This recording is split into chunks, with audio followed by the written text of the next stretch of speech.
Hello, everyone. Good morning. Welcome to our last monthly training for the year. Our topic is on records management in Salamander Live. So in this training, we're going to look at how to update existing people and equipment records using the multi-edit feature and the import wizard. We'll also look at the standard way of editing a single record as well.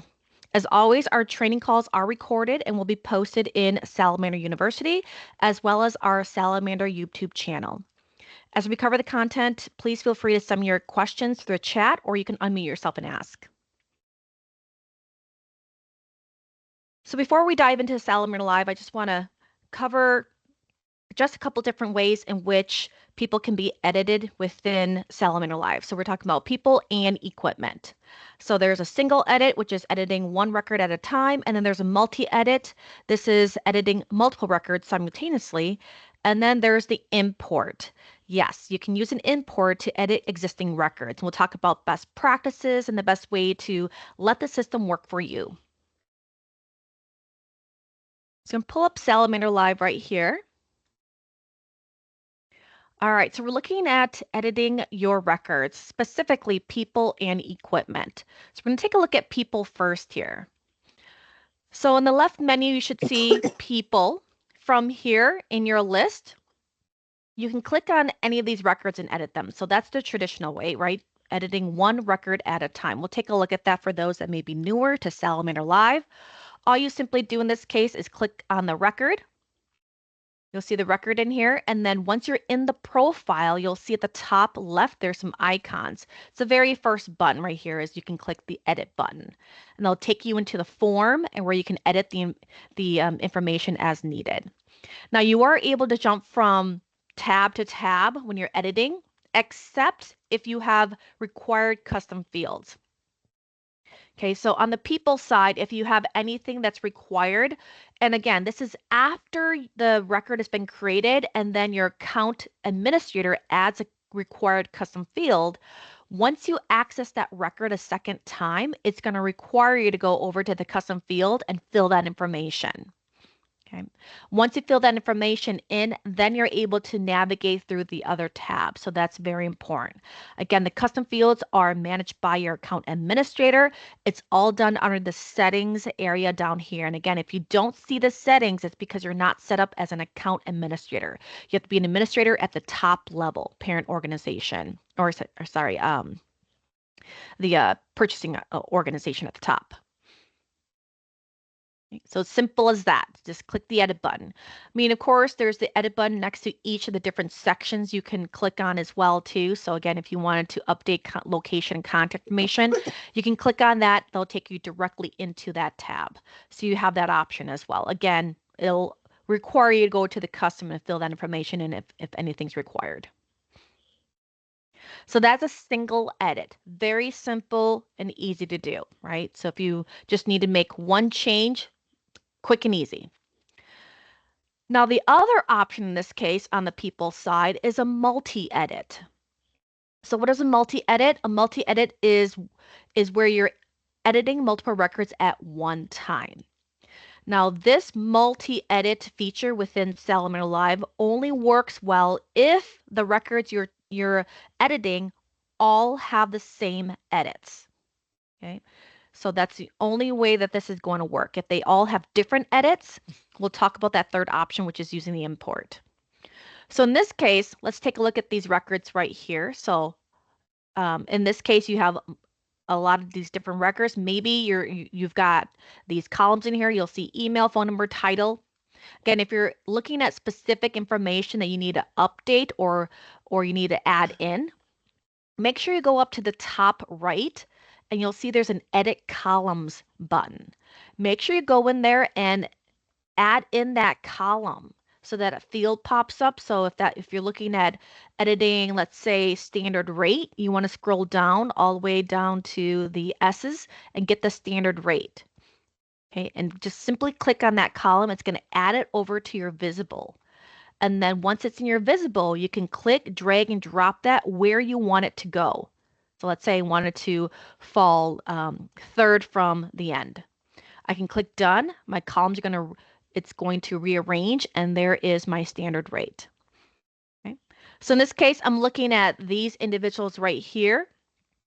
These individuals right here, they're missing a lot of information in here. They're missing email, phone number. They have a title, they have an organization. So let's say we're looking at updating these 3 individuals' email and phone number. So I'm going to click on those records right there. You see that? There's a checkbox next to those records. I've selected these 3 records. So that means when I click on the multi-edit, so here you see the icon, it changes into a edit multiple button. So when I click on this button, it's going to, whatever I make changes on the next screen, is going to impact these 3 records I've selected. So I click on multi-edit. You'll see here's all the fields that I can edit through this edit multiple feature. If you do not see a field here, that means it's not available through this feature. Okay.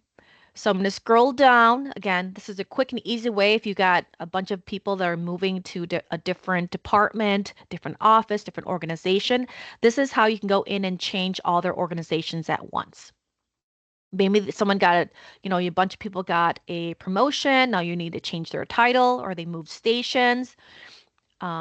They got different, they all have the same status now. So again, you got your options right here. So we're going to add in a standard rate in here. It's the same for the 3 individuals I selected. So again, I'm just going to put in a rate. Again, you have your options for a standby, overtime, other rate as well.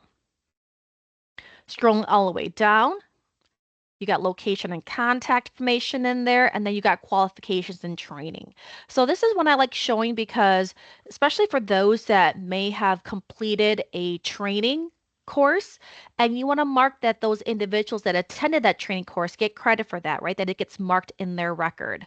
So this is a quick and easy way for you to go in and add in those qualifications, certifications, or training to multiple people at the same time, especially if they're all the same.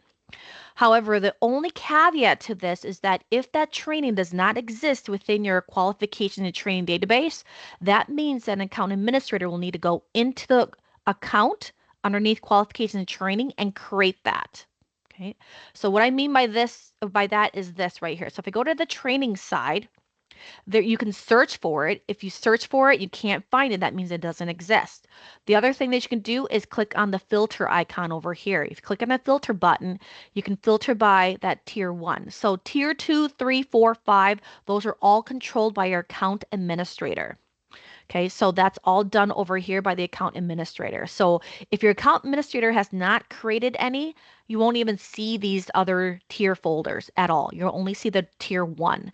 Tier 1 is managed by Salamander, and they are on lockdown. So these here and I know there's some duplicates in here. We apologize. We had done a hot fix which multiplied these by 2. So apologize on that. So it doesn't really matter which one you click on here. But if you're looking at the NPC courses, you can click on that. You can look in here. You got the EMI courses, etc. in here. If you're looking for all the basic trainings, you can click on here. So all the ISP trainings, they can be found in here. So I'm just going to click on this one here, click apply, and it's going to pull down your entire list. So let's say that these individuals have completed advanced ICS. All you do is click on it. Okay, if you click on it, it adds it to the assigned section. Now you're going to see that there is a plus button on here. Just note that even though you can assign the training, you can't add in any certification number, issue, and expiration dates, because those, again, they're very individualized. And I know this is a multi-edit where, if they all complete the training at the same date, more than likely their certification number is going to be different. And so once you add the qualification, certification, or training, if you want to add in certification, issue, expiration dates, you'll have to go into the individual record to add that information. Okay. So again, you can add as many as you need to in here. I'm just going to add a bunch of them in here. Again, just adding some in here. Once you're done, simply just click on update. Once you click update, those qualifications will add to that record. So if I'm curious about that, I can go in here and look them up. However, just know that if you add the qualifications one, the trainers are not listed in here. So if I go into qualifications, so you see the trainings are not included in this. So if you add in those trainings, they're not going to be listed if you add the qualifications column. Just want to make sure that everybody understands that. So this will only list everything that's under the qualification category. You'll see there's the $35 that was added for these individuals. Any questions on this process so far?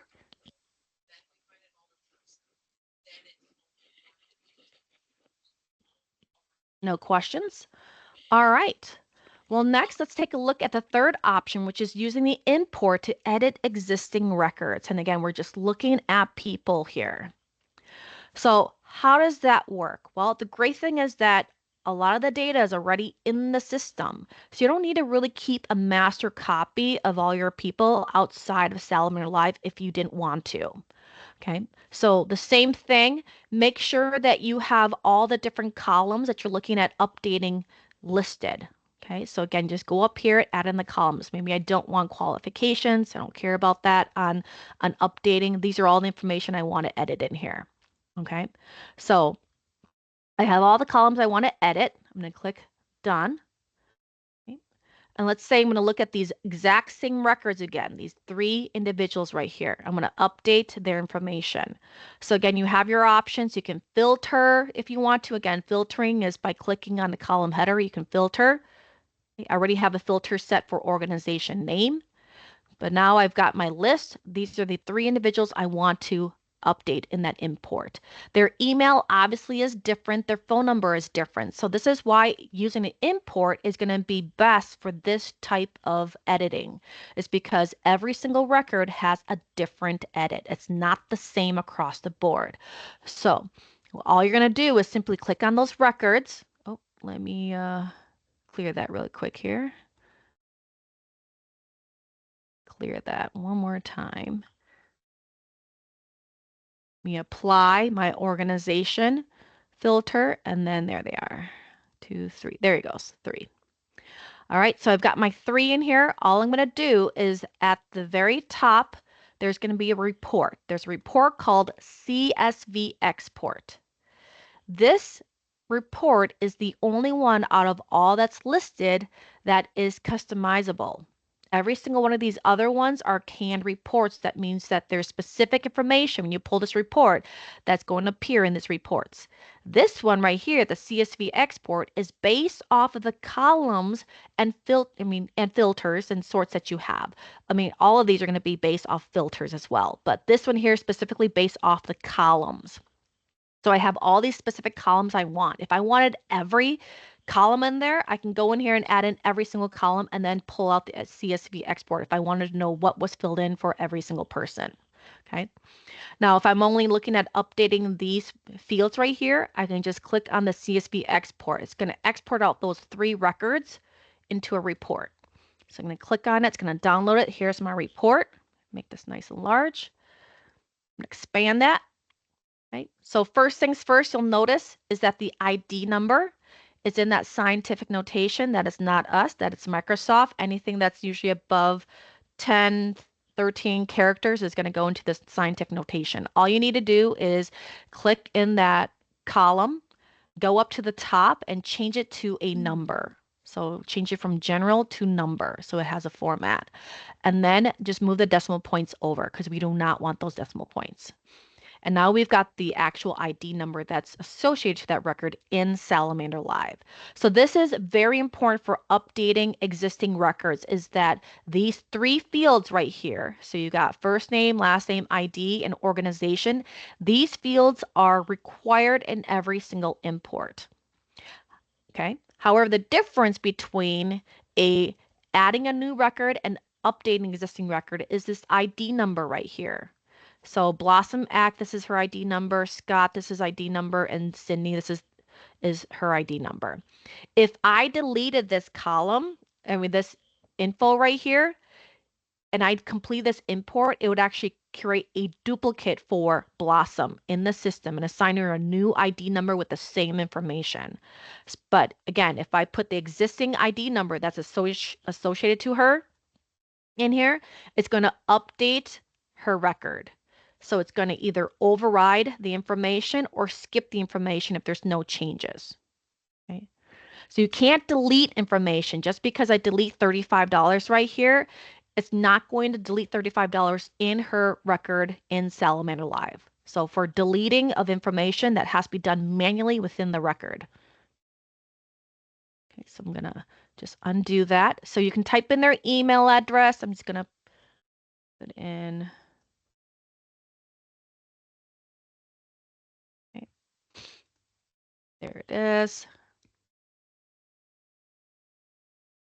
Just putting some information here. Okay. So I've got emails in there. If you want to put a phone number, feel free to put a phone number in there. And the phone number, make sure you have it in the format. I'm missing one right here. In the correct format.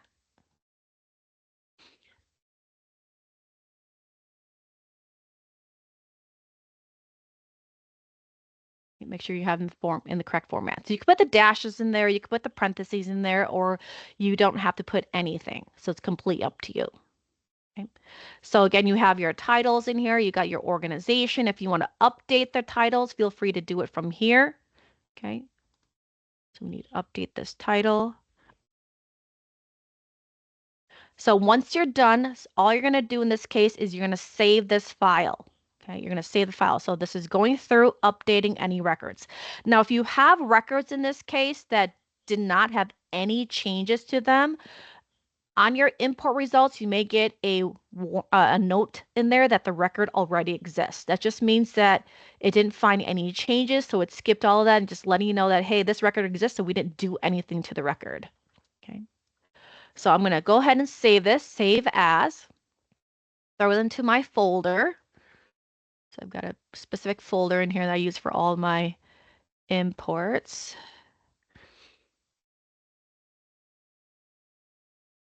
But for today's date, click save. Once this is done, all I'm going to do is I'm going to go back into Salamander Live. So all I'm going to do is I'm going to go into Salamander Live, left menu.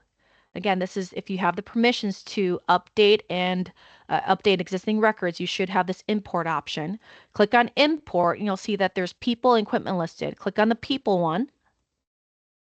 And then you're going to browse for that file, so for your source file. So you got to do the update first, save that file, and then browse for your source file. You'll find your source file. There it is. Double click on it. It's going to list it right there. And all you're going to do is simply click upload file.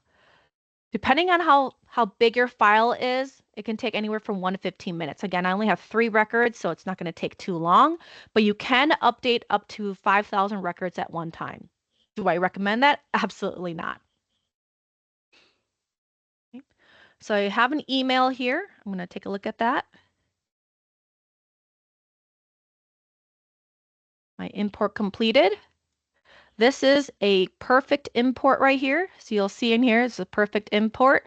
So it tells me that 3 records were processed for people and none were added, which is exactly what we wanted, and 3 records were updated. Okay, so this is a perfect import. I have samples I'll show you when, if you had errors or you had any warnings, what happens, okay? So just like in the import processes for new records, it's the same type of errors. You just have to double check to make sure that all the information that you wanted to update were updated, nothing was missed. Okay. So we go into the record itself, we refresh this, you'll see that the information is updated. There it is. Here's all the information that were updated for those 3 records based on the information I imported in. See that? Nice, quick, and simple. So it's a quick and easy way for you to just quickly go in and update a bunch of records at one time using that import. Any questions on using the import to update existing people records?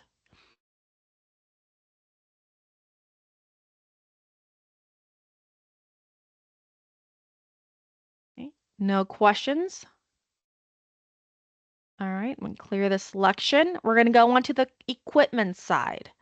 So equipment side, I'm going to cover both equipment and inventory. So for those that are subscribed to the asset management feature, you just know that you have additional fields that are available to you that those that do not have asset management are not going to have access to. Okay. So on the equipment side, it's the same three options, okay? So on the equipment side, whether or not you are subscribed to the asset management feature, everybody has access to equipment and it's unlimited. Okay, so every account. So in here, again, your standard option is to just go into the record and update it one at a time. Okay, so in this case, if I'm going to update this radio, you see this radio right here, I can update this. So right here, I have it marked as deployable, auto required, and it looks like the status is missing. Okay, so in this case, I can update the status in this case if I'd like to. I can change the status on here from missing. Let's say it's found. I can change that to available. Now, in the import, which we're going to talk about as a third option, is that there's two statuses that you can update using the import. It's available and missing, or missing to available. That's it. You can't do out of service, can't do being serviced, and you definitely can't do assigned. Assigned is only available to those that have are subscribed to the asset management feature, and also assigned an inventory app, since this assigned is only done through the inventory app. Now that could that be a future feature within Salomon Live? Possibly. But as of today, assignment or issuance of equipment is only done through the inventory app. Okay, so I'm going to change the status from missing to available. I can click save, and now the status has changed. If I want to go in here and edit the information within the profile, I can click on the edit button, just like on the people side. You'll see this automatically pops up on here. This is because deployable equipment requires address data. Okay, so I can't navigate anywhere outside of this until I fill in the location information. So what is missing? In this case, it looks like the country is missing. Let me just add in the country in this case. This could have been done through an import and someone forgot to include the country in the import. And that's why it's not saving. Okay. So there I've got all the information in there. Now I can move to the custom if I want to. Again, same thing. If you have any required custom fields for equipment, you're going to see them listed here. Now, just as a reminder, custom fields is only available if your account and your parent account is subscribed to asset management.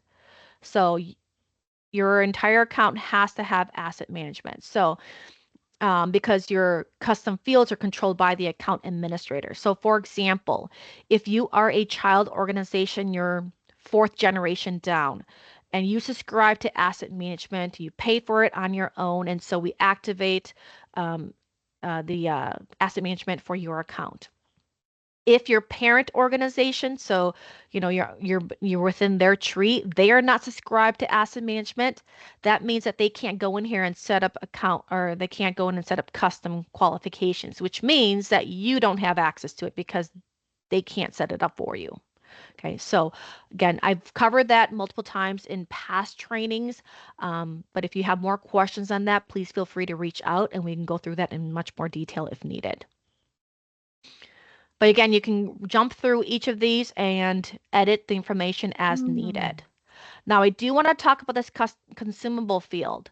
So because it's not marked as consumable, just know that now this button, you cannot edit this. Okay, so once this has been saved as a fixed or like a non-consumable or consumable record, you cannot change this. You cannot edit this. Okay, you'll see that it even tells you that if you hover over it, it can only be set when creating the equipment record. So if this record truly is a consumable, you want to mark it as consumable, the only way to change this is you have to delete the record and then recreate the record again and mark it as consumable. So I'd recommend you just export the information out and then delete the record, and then in the import, change it to consumable. Just so under the consumable column, just put yes, true, and then re-import it back in, you got the record. The only thing with that is that you are going to lose any history with that record. So if history is important for you, make sure that everything that you do in the beginning is correct and accurate before you start building out history for that piece of equipment. Okay. All right. So that is single edit. Same thing on the people side. You also have a multi-edit. So again, just like on the people side, every single record that you're updating has to have the same edits in order to use the edit multiple feature. Okay, so I'm just going to look at, let me see here. I'm just going to look at these generators right here. Okay. Going to do a search in this case. We'll do a different type of search from last time. So again, you can filter, you can sort. I'm just going to do a search. Search by name. So again, the searching is by name of the item. So here it is. Here's the name of the item. Those are the 3 records I'm looking at updating. I can click on all 3 of them. In this case, I don't have to technically, in the import, you don't have to for the report, but on this, if I want to multi-edit, I have to click on all 3 records. Okay. So make sure that you have your columns of information that you're looking at editing. Okay. So if you're missing a column, make sure you go in here and add the column in here so that you have that information. So if it's audit required, make sure you click on audit required. If you want to go in and add in, let's say a description, you want to mark it as deployable, make sure that you add those columns in there. So I'm just going to click done on this case, and then I'm going to click on the edit multiple button. It's going to take me into this. I can look at this. I can mark the piece of equipment as deployable if I want to. Again, if you do not see the field name, that means it's not part of this edit multiple feature. Okay, so I can mark it as deployable if I want to. Now just know that if you mark a piece of equipment as deployable, you should also fill in the location and contact information, which is required. If you don't, you can still update it, but just know that if you try to manually go in and edit that record, it's going to, again, just like before, take you to that location contact tab, required to fill in the information. Okay, let's just add in a cost in this case. Oh, there's cost code. Again, cost code in this case, this is really used for reimbursable equipment from FEMA. If you're unsure sure what that cost code is, go to the FEMA link, click on it, and then search for that piece of equipment. So just type in generator. Again, they're very specific on capacity size, specifications, etc. Okay, so this case, again, make sure that it fits your piece of equipment. If it's this one right here, so miscellaneous 210 kilowatt, okay, I can put in this information. So I'm going to copy that. 8315, okay. So I can just put in cost code 8315 and then rate, put that in, no dollar signs, and then put in the unit. In this case, it's going to be hour. Again, you have all these different fields in here. Again, hour and day are the only 2 that you should select because these are only 2 that will actually populate accurate costs in the cost report. Okay, so there's the coding. I can put in their location contact information. Again, only use this if it's the same for all 3 records you've selected. So again, as I start typing in the address, you're going to see that it's going to populate in this case. So I can select one from the drop-down. Okay. Once you select one from the drop-down, fills in all the information, including latitude and longitude. Now, don't forget, deployable also requires a contact, so make sure you put a contact information in. All that's required for contact is first name, last name, and phone number. However, I highly recommend you input an email as well. Okay.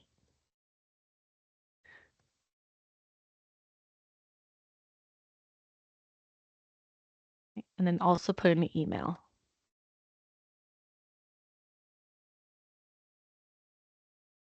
Once you're done in this case, you can click Update. Now just notice that on the qualification side, if you are looking at resource typing, this is where we recommend you put them in, is on the qualification side. So if the piece of equipment is a type 1, type 2, type 3, etc., you can go in here and search for that and add in those qualifications. I know on the equipment side, it's very limited. FEMA hasn't updated their RTLT with the most updated information. So again, our list that's available here is based off of FEMA, so unless they update it, we're not going to have the most updated information in ours as well. So it's based off of them. So I'm going to click Update, and it's going to update those records. And now those records are updated in this case. Now in this case, okay, now in this case, we're going to look at Honda. Here, you can search for it. Oops, I can spell. I'm going to remember a search, it doesn't keep your list. So it's always going to go back and it's going to pull down your entire list. So make sure that if you're looking for the record, like, wait, it didn't update, it did. You just have to go back and search for your record again. The only thing that sticks is your filter. So if I filter this out for Honda generator, my list would have stayed. So here it is. I've got all the information in here. So here's my cost code and the unit. I didn't put in here rate. If I added the rate column and contact information, that all would pull through. Okay. Any questions on updating multiple records at one time using the edit multiple feature?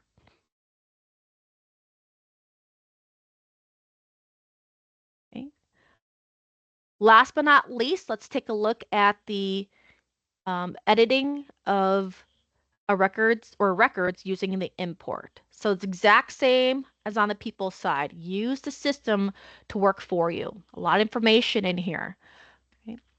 So in this case, again, add in the columns that you're looking at editing. Okay, add in the columns that you're looking at editing in this case. So I got a bunch of these in here. I'm just going to leave those ones. I'll add, let's see here. I'm going to add a deployable.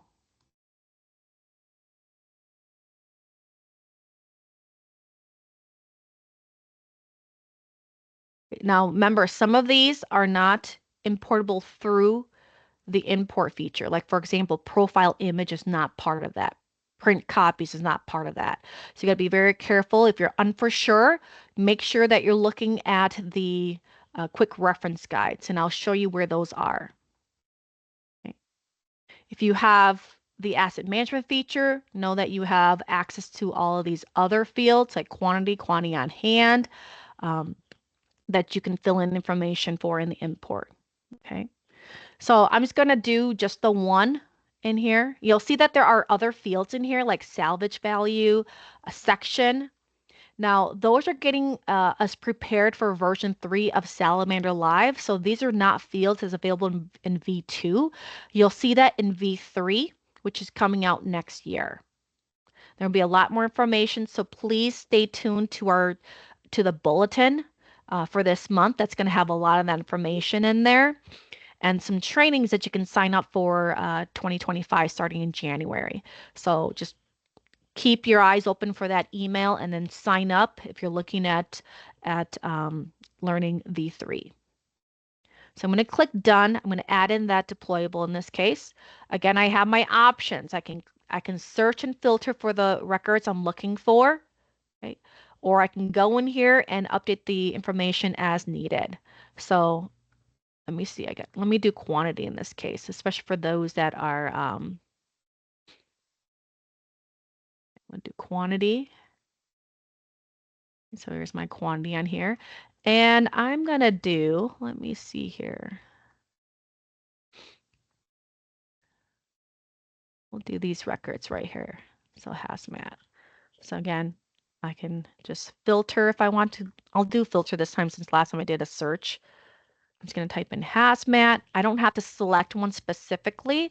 If I just do hazmat, it's going to pull anything that has hazmat in the name, which is exactly what I want, all these records right here. So in this case, I can just export this out. Since I have a filter, I don't need to simply select anymore since I've got all the records I'm looking at editing. So all I'm going to do is I'm going to click on the report button. Now, I have access to all these other reports. It's because I have asset management turned on. If you do not have asset management, you only have access to this one report, which is a CSV export. Again, the CSV export is the one that you can manipulate based off of the column headers right here. All these other ones are canned reports. And a lot of them are based off of what you do within the inventory app as well. So again, if you're interested in asset management, you can look at a bunch of videos that we have through Salamander University. You can contact your local sales rep that can provide you a demo on that if you don't have asset management. So we click on CSV export. I'm going to pull out that report. Click on it once it downloads. Again, I had a question.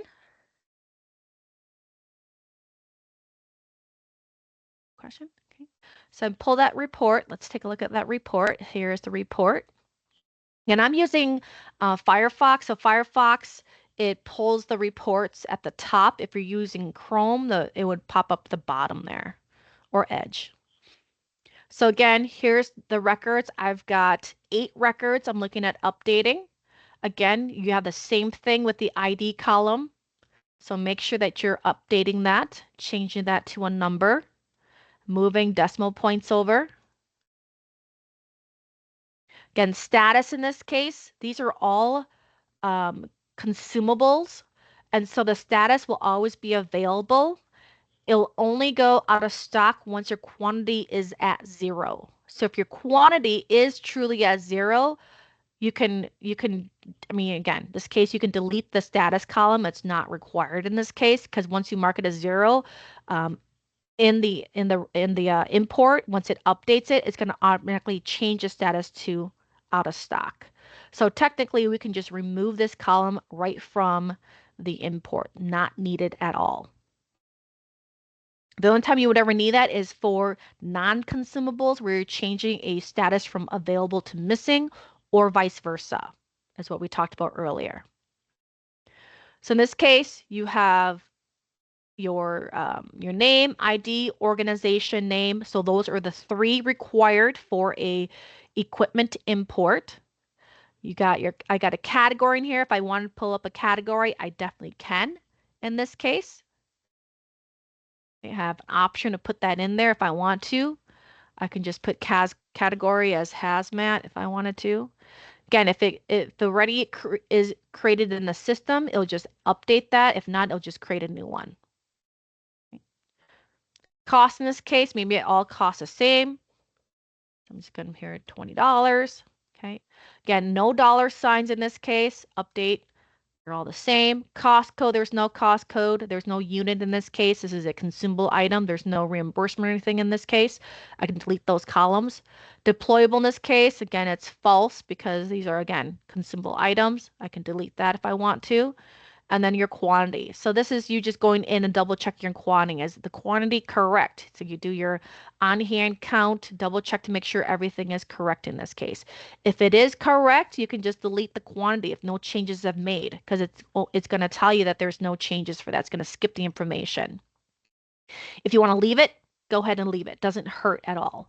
But if you, let's say you counted for this one here, you don't have 98, you actually have 99, you can update that information or update that record itself. Now, in this case, this is updating existing records, but again, an update, can you also add in new records? Absolutely, you definitely can. Absolutely. So in this case, if you want to add more records in here, feel free to add them in here. There's no saying that you can't have new and updated records in the same import. Just make sure that your column headers match up with what you're looking at putting in here. Okay, so that's the main thing. So in this case, if I wanted to put in here, like for example, if we have barrels of gas, you know, in this case, I can put this in here. Oh, did I spell that right?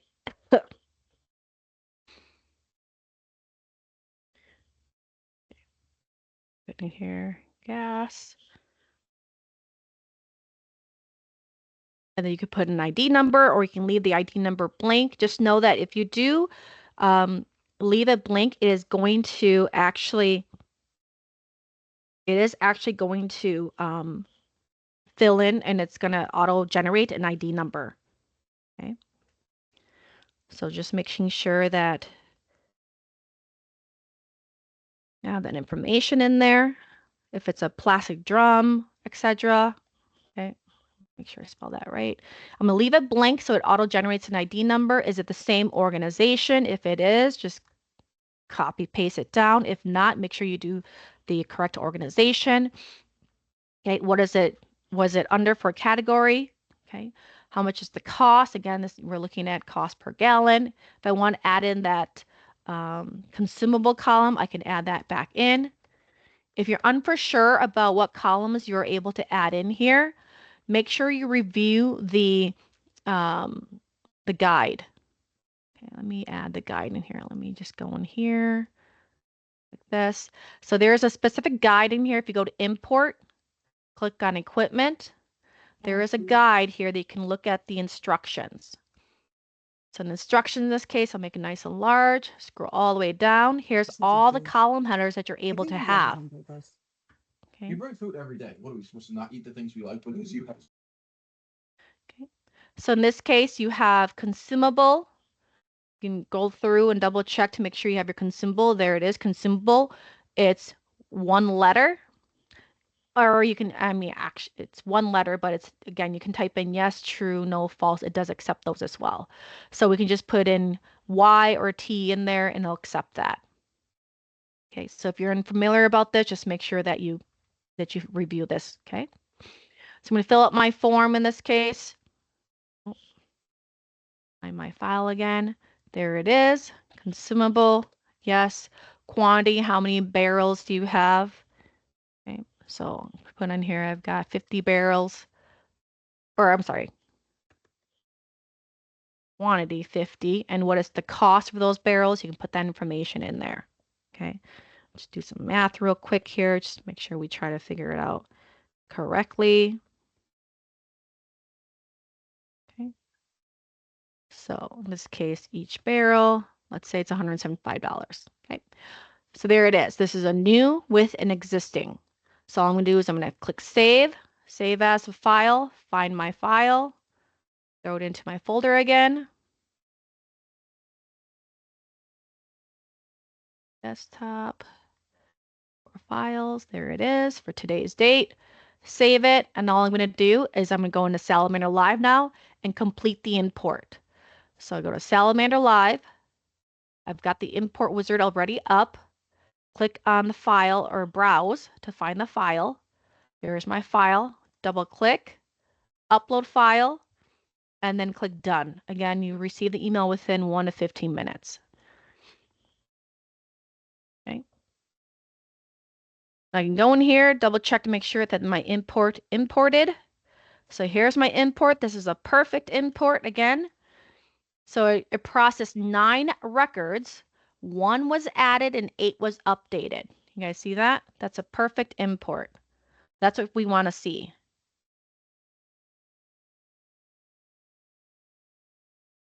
That's exactly what we want to see. So if you go in here, you'll see that the information was updated in this case, 99. Okay.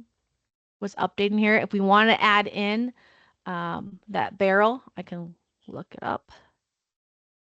Okay. There it is. There's the new record. It created a new record right there, and there's the new assigned ID number. Category field, cost, and then quantity. That information.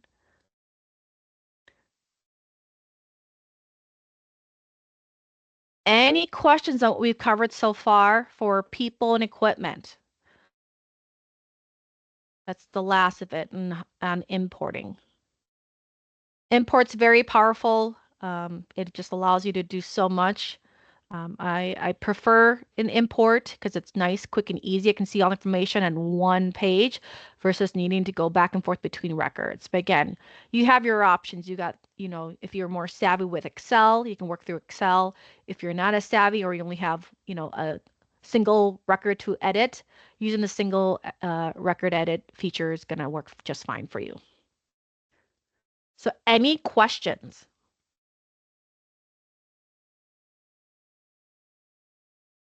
No questions?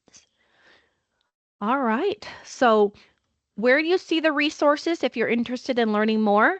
In Salamander University right here. We've got tons of trainings in here. All my webinar recordings are in here. Most of them, if they're Salamander Live related, will be under the Salamander Live products and features.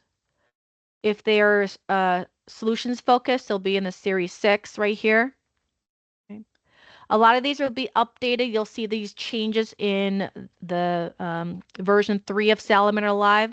A lot of these that are related to a V2 will not be posted in V3. But again, highly recommend you keep your eyes out for the bulletin, which is going to have a lot of information on V3, when it's coming out, and when trainings are going to be available for you to actually sign up for. Other than that, everybody, I want to thank you all so much for being a part of the free customer trainings for the last year. This will be our last one for this year. We won't start back until January. And our January, February, and March will be focused on that V3 migration. Final questions for me? All right, everybody. If you do, feel free to reach out. Here's my contact information. I'll pop it up on the board here. Please feel free to reach out after today's call or whenever. We're always here to assist. Training at salamarlive.com. You can always call our 877 number as well, too. All right, everybody. Thank you all so much. Please take care. Have a safe holiday, and we'll see you guys again in 2025. Take care.